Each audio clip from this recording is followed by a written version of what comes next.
Okay, you're listening to the Astrology Show, which has returned here on the Barefoot Broadcast to launch Louisa Tanner Munson's Patreon page, which is patreon.com/Louisa Tanner Munson. And we are looking at questions now from her very own Patreon community. And that's how it works. You get a special privilege, really, being part of any Patreon community, which I imagine if you're gifting on a monthly basis, will put you to the top of the queue. Definitely. She says, questions answered. With no hesitation. So we have a very good pal, Tom Evans, who listeners to the Barefoot Broadcast will remember Tom, prolific in his output and his assistance to mankind, I would say. Absolutely, yeah. I outed him as a wizard, which he didn't. At our wedding. He didn't thank me for, but I think subsequently he has become more comfortable with. So, Tom, we're going to answer your question now, and congratulations, by the way. He's in the Millionaires Club of Insight Timer, very important part of the Insight Timer community. If you're not familiar with Insight Timer, get on there and get on the app, and you can help yourself to thousands of great teachers, thousands of wonderful guided meditations, an incredible community, and another great gift to mankind. So here's Tom's question into the Feel Good Astrology Patreon community. I have a question, says Tom, for you, Louisa. We celebrate round number birthdays like 30, 40, 50 and 60, which I think is a self-reference, yet 16, 18, 21 are the focus for younger peeps. Is there any astrological reason for this, or would every 7 years be more sensible and resonant? Over to you, Louisa. Well, it's a fabulous question because, the 30s, 40s, 50s, 60s, all those decades, we're conditioned to celebrate them like they're some huge event, and essentially they're just a moment in time. Only everything is a moment in time, but there's nothing particularly incredible going on astrologically that would indicate some big shift from one phase of life to another. It's just our admiration for decimal numbers, isn't it? That make 30, 40, 50 and 60 and 70 and 80. Especially when you get to 70, 80 and 90. They are the decimals of decimals of decrepitness. But there's something about decimals that we love. And we've got 10 fingers and we count in tens, don't we? But it's not astrologically significant. Well, I think that's a little bit like how we've been taken out of time. Oh, yeah, okay. Because, we have our time shifts with all our different time zones to, make summertime so that, we have longer days in the winter and stuff. And all of that just takes us out of our natural patterns and routines, so we don't understand the cycles as well. Yeah. And I think that's the same with these great big milestone birthdays.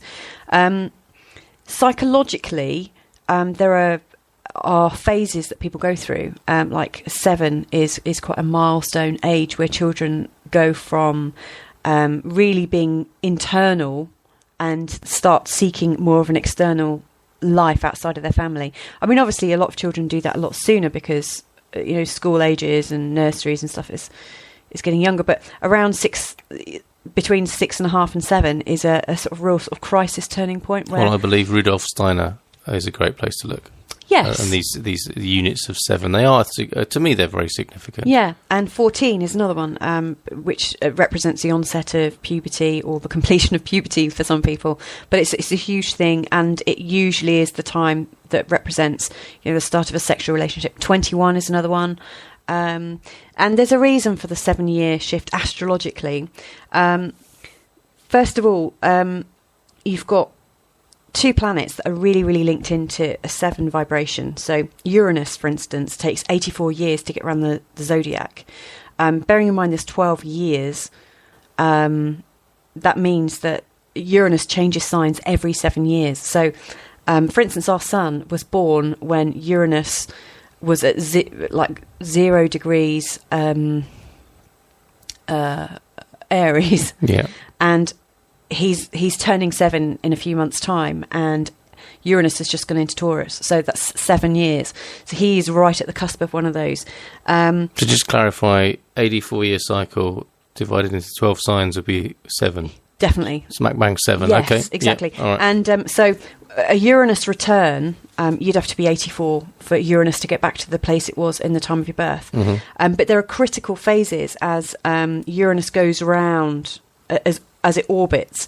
When Uranus is at 90 degrees to its birthplace, that creates a bit of a kerfuffle for people.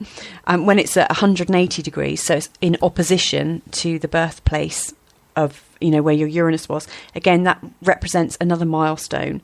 So, like, when planets get to 90 and 180 degrees and 270 degrees away from a natal planet, it creates a kind of energy of stress and transformation where people move from one area of life to another.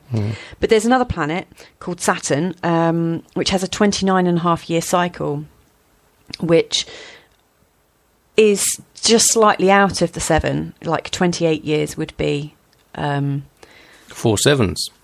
Yeah. But for instance, when you break it down, like at the age of 7, Uranus has moved 30 degrees, so it's moved on one sign, and that's a significant thing for, a 7-year-old's development. But Saturn is at 90 degrees at its birthplace, so both of those things happen at the same time. At the age of 14, Uranus is 60 degrees, so it's in quite a useful position, encouraging people to be more free and easy and spontaneous and a bit gobby.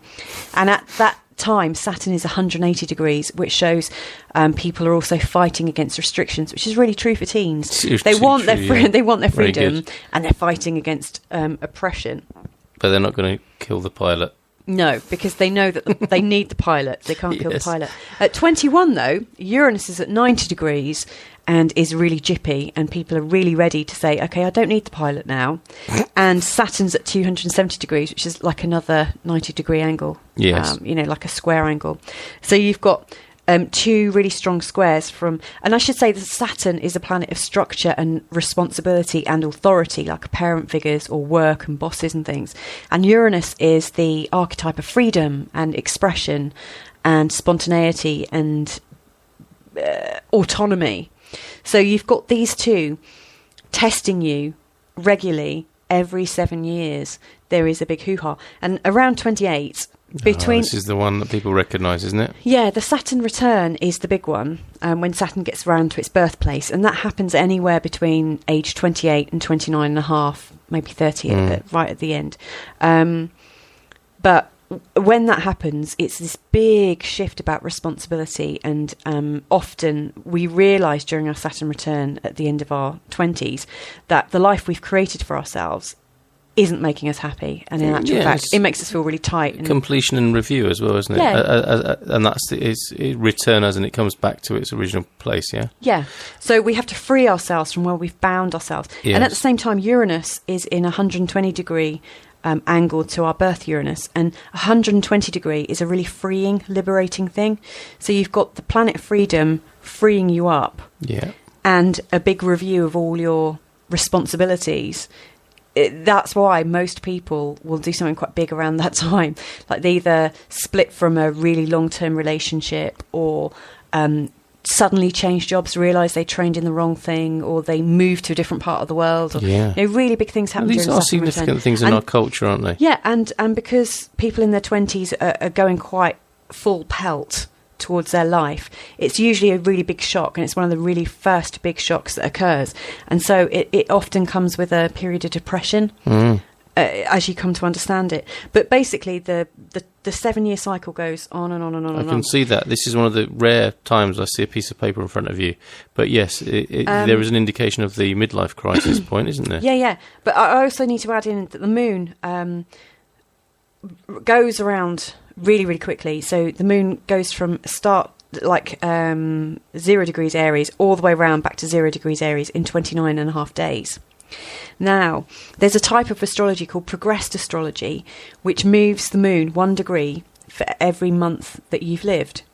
And so when you actually get to around 28, 29, around the time of your Saturn return, you've also got your progressed moon does its first return as well. And the progressed moon shows your emotional changes. And you can see children being born and conceived, and people getting married at the time of the progressed moon being a critical moment. Every one of your children, Carl, every one of your children has occurred or has been conceived and born at the time when your progressed moon was over an angle or one of your planets. And you can see these emotional changes coming in. So the progressed moon at the age 28, 29 is also in position just to dig the knife in a little bit for those Saturn returnees. So hold on a minute, but that's a coincidence that they are in this progressed moon position, or who knows if it's a coincidence or not? Okay, it's, but did that came about from their conception or their birth? Your children? Yes. Oh, your children. No, your children were all born when your progressed moon lined up. What, as though I knew that was coming? No, you didn't know it was coming. Right. But life knew it was coming. Oh, I see. Oh, okay. So, like, for instance, all of my children have come about... it's a mutually exclusive set on the Venn diagram. Your children and my children. We have some in common. But we have two children in common. Yeah, it's like a maths riddle, isn't it? A GCSE.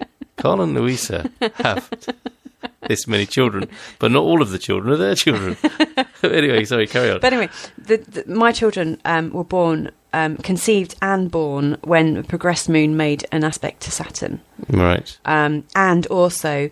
As it turns out. Yeah, and also Saturn, transiting Saturn, like Saturn that carries on moving around, made an aspect with one of my natal planets. Right. So I've got quite a strong coding as to how I see children show up in my chart. Right. Okay. And for you, in your coding, your children all show up with a progressed moon meeting up with one of your planets or an angle. Okay, so to get back to Tom's question.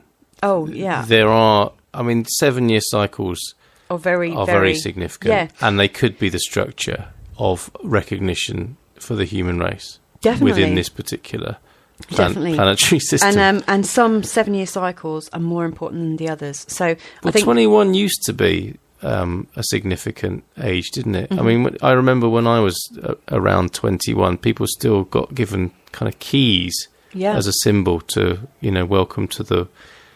It was one measure of adulthood, wasn't it? Yeah. Even though, interestingly, before those times, pre my childhood, which is hard for some people to, increasingly hard for some people to acknowledge or even conceive of. Were you ever a child? Or that there was, there was this time when people went to school, left school at 15. Yeah. Now that would coincide with 2 lots of 7, nearly, wouldn't it? Yeah. Where in the olden days, people were adults at 15. Yeah. Then maybe we thought people were adults at 21. Mm-hmm. But that might be based on because of the significant changes that occurred that we innately understand or instinctively understand about people. And, we don't know if 15 was too young or maybe it suited a particular industrialised time. Or like in Scandinavian, not just Scandinavian, I think there are other European countries where children actually start school at 7. Yeah, that's right. That's right. It's seen as a useful time where they're receptive to that. Yeah, where they're ready for it. Yes, maybe. Yes, rather than just prisoners of an industrialised care system. But that's just another... That's another story. That's another story altogether, isn't it? Yeah, because not everyone really feels that they have the choice, No, I understand that. Yeah, I'm just being naughty. Okay, so these cycles carry on. 42 around 42 is a really, really critical one, and this actually ties into Kimberly's question. You've been listening to Feel Good Astrology with Louisa Tanner Munson, and this recording has been made possible by all you lovely supporters at Patreon. To request a personal reading with Louisa, go to www.feelgoodastrology.com.